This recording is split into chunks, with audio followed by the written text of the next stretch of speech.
آیت نمبر 30۔ تو یہاں پر بات ہو رہی ہے کہ وہ دن آنے والا ہے جب ہر نفس اپنے کیے کا پھل پھل حاضر پائے گا۔ یوم تجدو کل نفس ما عملت من خیر محترم، خواہ اس نے بھلائی کی ہو یا برائی۔ تو یہاں جو نفس آ رہا ہے انسان کا نفس، جسے ہم کہتے ہیں کہ کل نفس ذائقۃ الموت۔ اور اس کے بعد یہاں پر جب ہم آگے بڑھتے ہیں تو اسی آیت میں اللہ سبحانہ تعالیٰ کہتے ہیں کہ خواہ اس نے بھلائی کی ہو یا برائی، اسی روز آدمی یہ تمنا کرے گا کہ کاش ابھی یہ دن سے بہت دور ہوتا۔ اب یہاں دوبارہ وہی بات آ رہی ہے، اللہ تمہیں اپنے آپ سے ڈراتا ہے، مطلب اپنی ذات سے ڈراتا ہے۔ تو یہ نفسہ جو ہے یہ ایک ڈفرینٹ معاملہ ہے، یہ اللہ سبحانہ تعالیٰ کی ذات ہے۔ یہاں پر اس آیت میں یہ ہے کہ ہم نے سورہ صف میں اور سورہ بقرہ میں کئی دفعہ ہماری بات ہوئی کہ مسلمان اور مومن میں فرق ہے، اور ایمان اور اسلام میں فرق ہے۔ یہاں پر یہ بات نہیں ہوئی کہ اتخذ المسلمین الکافرین، کہ مسلمان جو ہے وہ مسلمانوں کو چھوڑ کر کافروں کو اپنا یار و مددگار نہ بنائے۔ یہاں پہ بات ہوئی کہ مومنون یعنی مومن لوگ جو ہیں وہ مومن کو چھوڑ کر کافروں کو اپنا یار و مددگار نہ بنائے۔ دو سٹیجز ہیں نا، ایک اسلام کی سٹیج ہے، ایک ایمان کی سٹیج ہے، ایک مسلمان کی سٹیج ہے اور ایک مومن کی سٹیج ہے۔ تو وہ جو مومن اور مسلمان کی سٹیج ہے، اگر ہم اپنے آپ کو اس میں کاؤنٹ کرتے ہیں کہ ہم مومن ہیں، تو ہم کو یہ دیکھنا چاہیے کہ ہم ایسے کسی یہود و نصارہ کو اپنا دوست نہ بنائیں جو ہم کو کسی بھی طرح ایذا پہنچا سکتے ہیں۔ نا ایک چیز اپنے ذہن میں ویژولائز کیجئے، سورہ آل عمران کی آخری آیت ہے۔ آیت کہتی ہے کہ اے ایمان والو صبر کرو اور صبر پہ صبر کرو اور ربط قائم کرو۔ ایک مسلمان دوسرے مسلمان کے لیے ربط ہے، ایک نماز دوسری نماز کے لیے ربط ہے۔ ایز اف کہ ایک، جیسے اگر آپ اپنی ذہن میں ویژولائز کرنا چاہیں تو ایک فٹ بال ہے، اور وہ فٹ بال بہت سارے چھوٹے چھوٹے چھوٹے چھوٹے چھوٹے چھوٹے پزل سے بنی ہوئی ہے۔ اس میں سے ایک پزل نکل جاتا ہے تو فٹ بال خراب ہو جاتی ہے، وہ فٹ بال کام کی نہیں رہتی۔ وہ پزل اگر اپنی جگہ موجود ہے تو فٹ بال کہلائے گی، ورنہ وہ فٹ بال اپنا کام کرنا چھوڑ دے گی، مطلب it is not going to serve the purpose کہ جس کام کے لیے اس کو بنایا گیا ہے۔ اسی طرح مسلمان جو ہے وہ ایک باڈی ہے، ایک پوری باڈی ہے۔ رسول اللہ صلی اللہ علیہ وسلم کی حدیث ہے ہمارے سامنے، کسی مسلمان کو تکلیف ہوتی ہے جو تو گویا پورے جسم کو تکلیف ہو رہی ہے۔ اب ہم یہ دیکھیں کہ اگر ہم اپنے ذہن میں یہ ویژولائز کریں کہ مومن کو کہا جا رہا ہے کہ مومن کو چھوڑ کر کافروں کو اپنا ولی نہ بنائے، یہ کہا جا رہا ہے۔ اور جو بھی ایسا کرے گا اللہ سبحانہ تعالیٰ سے اس کا کوئی تعلق نہیں۔ اور یہ کہ ان کے ظلم سے بچنے کے لیے بچا کو کوئی طریقہ اختیار کرو، اور اللہ تمہیں اپنے عذاب سے بچاتا ہے، اور اسی کی طرف سب کو لوٹ کر جانا ہے، وَإِلَى اللَّهِ الْمَصِيرُ۔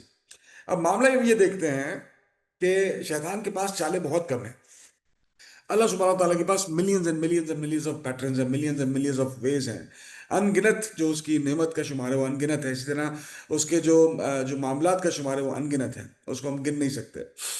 تو ہم یہ دیکھتے ہیں کہ ازل سے جب سے دنیا بنی ہے اور یہ بدی اور اچھائی کے درمیان جو مقابلہ چلا آ رہا ہے، اس میں جب ایک جسم اپنی پوری طاقت کے ساتھ جب تک اس کو ریٹیلیٹ برائی کو نہیں کرتا، تب تک برائی آپ کا پیچھا نہیں چھوڑتی۔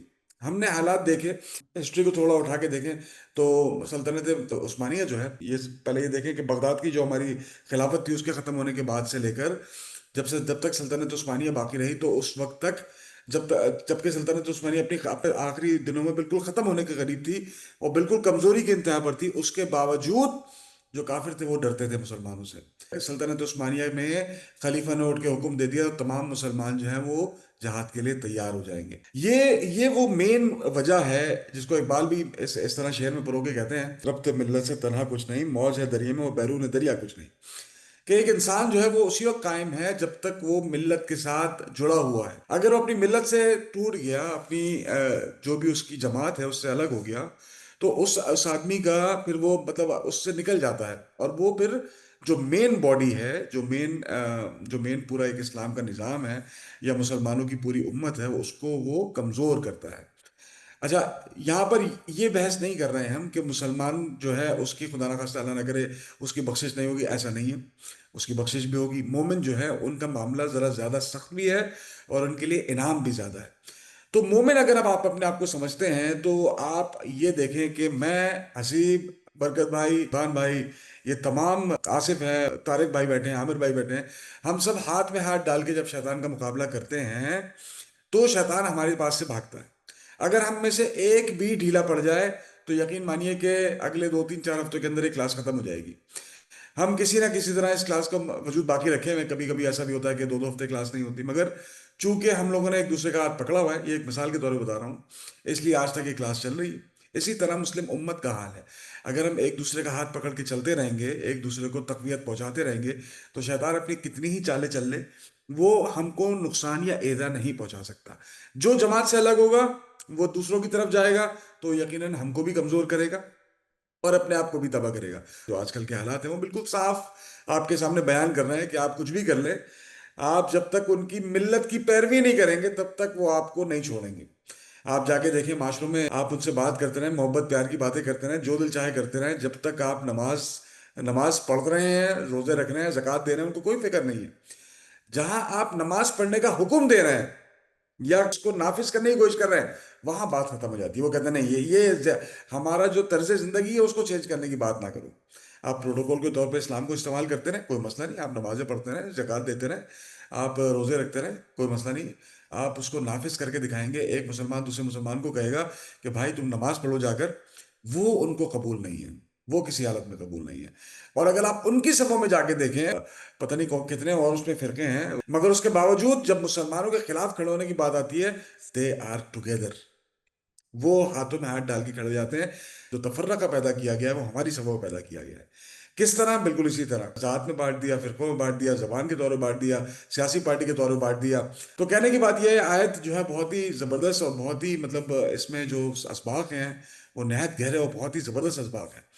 مستقل اس آیت کو آج کے زمانے کے لحاظ سے آپ کو اپنے دل میں یاد بٹھانی چاہیے اور اپنی جو زندگی ہے اس آیت کی کسوٹی پہ اس کو رکھ کے پرکھنا چاہیے کہ کیا ہم اپنے مسلمان بھائیوں کو کسی بھی حالت میں ہوں، حسیب ہے، کوئی ایسا مسلمان بھائی ہے جو واقعی تکلیف میں ہے، جو کوئی ایسا دوست ہے جس کو واقعی کسی مشورے کی ضرورت ہے، اگر ہم وہ کام پورا نہیں کر رہے تو، اور بلکہ اس کے بجائے ہم کسی ایسے کو فوقیت دے رہے ہیں جو کہ مسلمان نہیں ہے، تو ہم اس آیت کی کسوٹی پہ پورا نہیں اترتے، پھر ہم مومن نہیں ہیں۔